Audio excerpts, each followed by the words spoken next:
keep going. Keep fighting that boss battle on that video game. Because I want to tell you guys right now that if you keep trying, if you keep going, you'll start to see things in the game, won't you? You'll start to see games and in the game. You'll start to see patterns. You'll start to see what the boss does. And you'll be like, oh, okay. And you start to adjust. You start to adapt to what they're doing so that you can beat them. That old car that person is fixing up. Instead of saying, you know what, I'll need all this work, and, I just don't have the time. Keep fixing it up. Because that car that you might think is junk, that car that you might say that you don't have enough time to work on, one day, you'll be riding that car around, and that'll be the nicest looking car on the road. And people will stop and ask, where'd you get that car?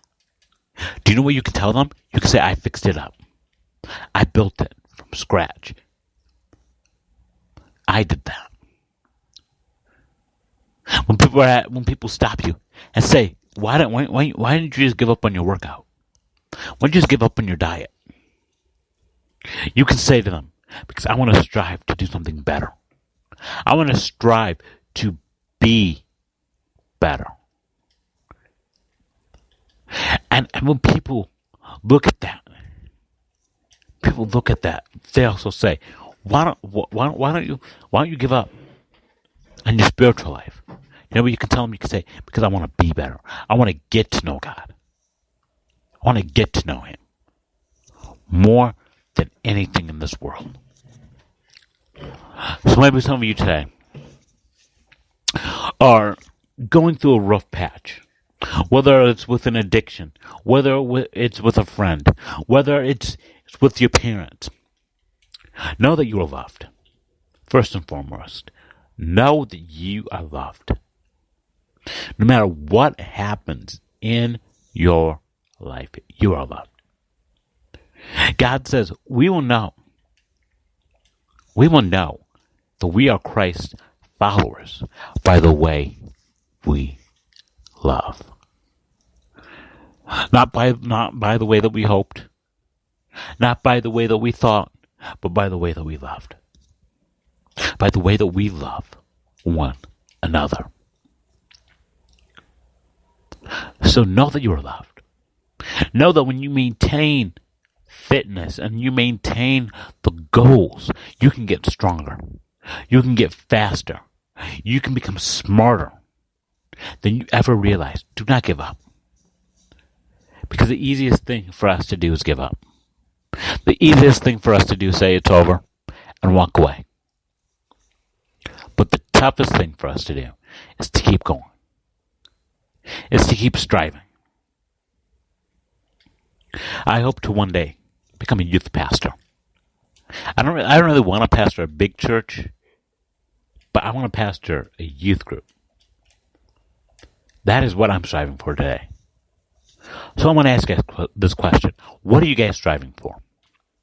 What are you guys striving for in your fitness with Christ? It could be overcoming an addiction. It could be overcoming a heartache.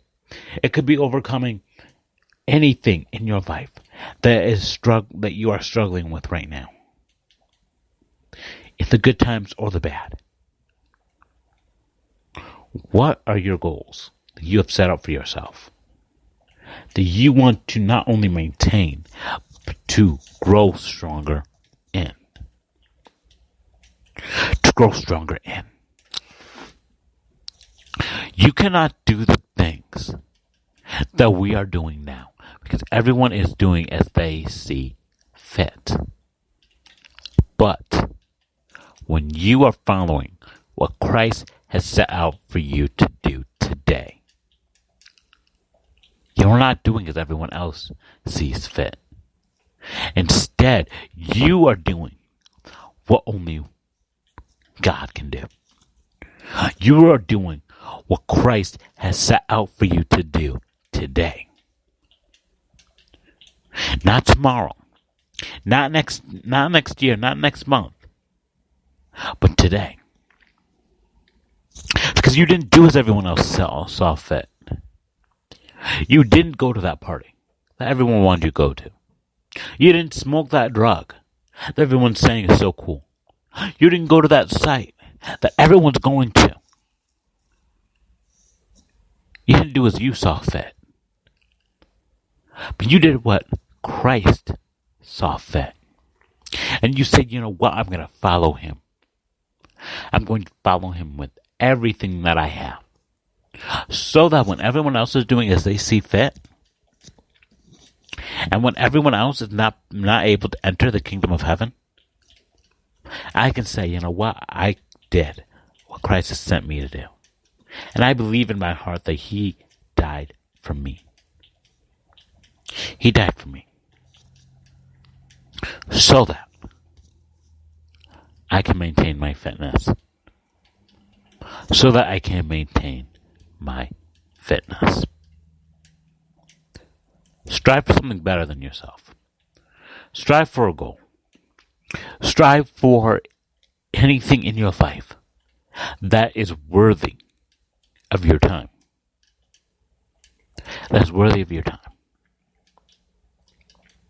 Could be that you're studying to become a philosopher, to become a dentist, a person to become a dentist person, to become a policeman, to be a scuba diver, to be a marine, to whatever it might be.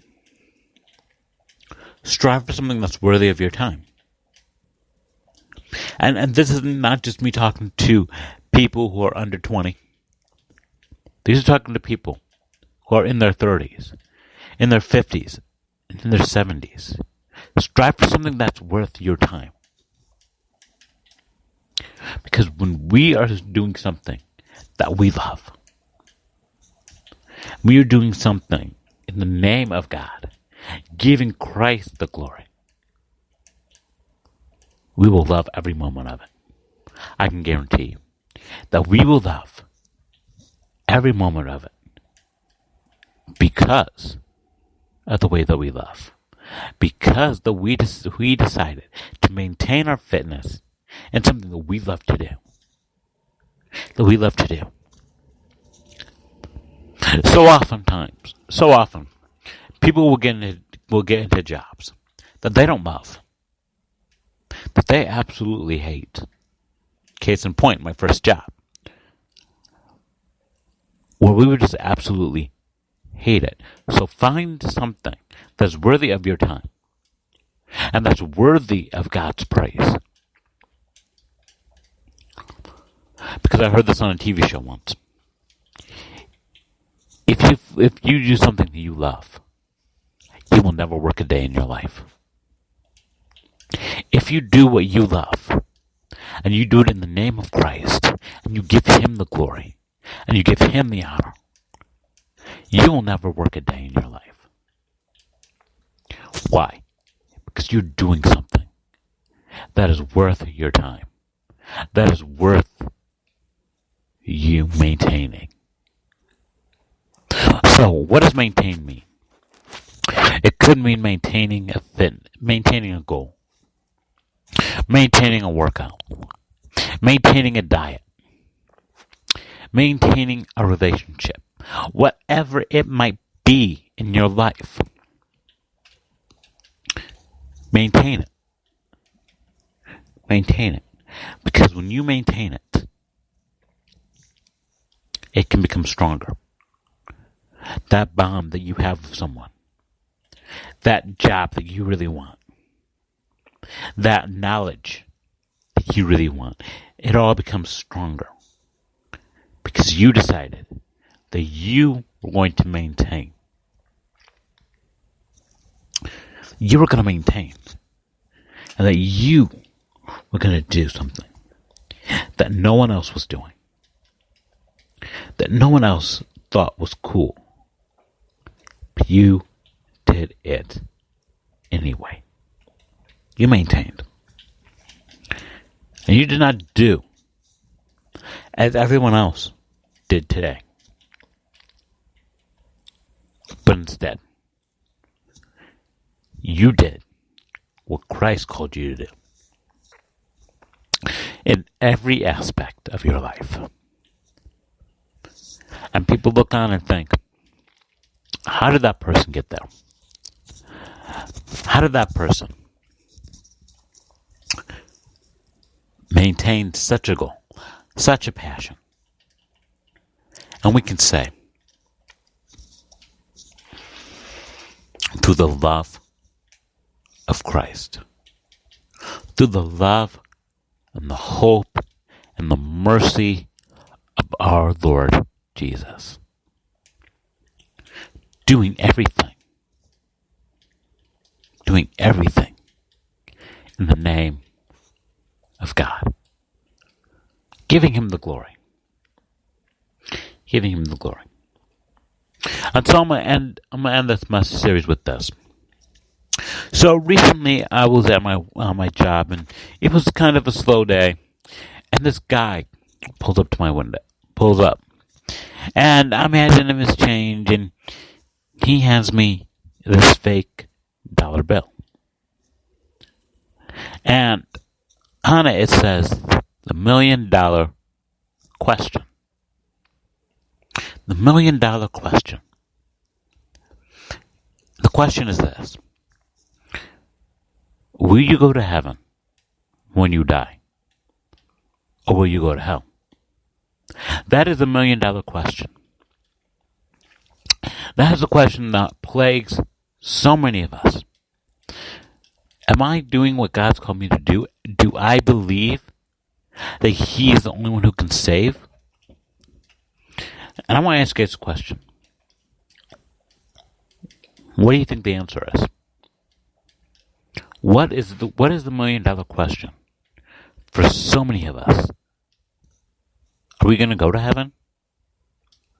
Or are we going to go to hell? I want to tell you right now that if you believe that Christ died for you